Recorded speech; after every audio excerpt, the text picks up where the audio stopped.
মানি manifest করতে চান? আজকে আমি আপনাদের সাথে মানি ম্যানিফেস্টেশনের একটি অথেন্টিক পদ্ধতি শেয়ার করতে যাচ্ছি, যা আপনাদের জীবনে সুখ ও সমৃদ্ধি আনবে।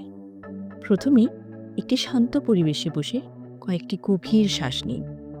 নিজের মনকে একাগ্র করে বলুন, আমি সমৃদ্ধি ও সফলতাকে আহ্বান করি। আমার জীবনে অর্থের প্রবাহ অবিরাম। আমার প্রতিটি পদক্ষেপ আমাকে সফলতার দিকে নিয়ে যাচ্ছে। এই অ্যাফার্মেশনগুলি আপনার অন্তরে পজিটিভিটি আর কনফিডেন্স জাগিয়ে তোলে। এরপর চোখ বন্ধ করে কল্পনা করুন, একটি উজ্জ্বল আলো আপনার চারদিকে ছড়িয়ে পড়ছে। প্রতিটি কণা যেন অর্থ ও সমৃদ্ধির প্রতীক। এই আলোকের প্রবাহে আপনি দেখুন অর্থ স্রোতের মতো আপনার জীবনে প্রবাহিত হচ্ছে, যা আপনার প্রতিটি চাহিদা পূরণ করে আপনার ভবিষ্যৎকে আরও উজ্জ্বল করে তুলছে।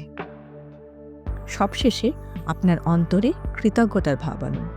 বলুন, আমি কৃতজ্ঞ, কারণ আমার জীবনে ইতিমধ্যেই সমৃদ্ধির স্রোত রয়েছে। ধন সহজেই আমার জীবনে প্রবাহিত হচ্ছে, আর আমি এর জন্য ইউনিভার্সের কাছে কৃতজ্ঞ। এই অভ্যাসটি প্রতিদিন করুন আর দেখুন কিভাবে আপনি সহজেই মানি ম্যানিফেস্ট করতে পারেন।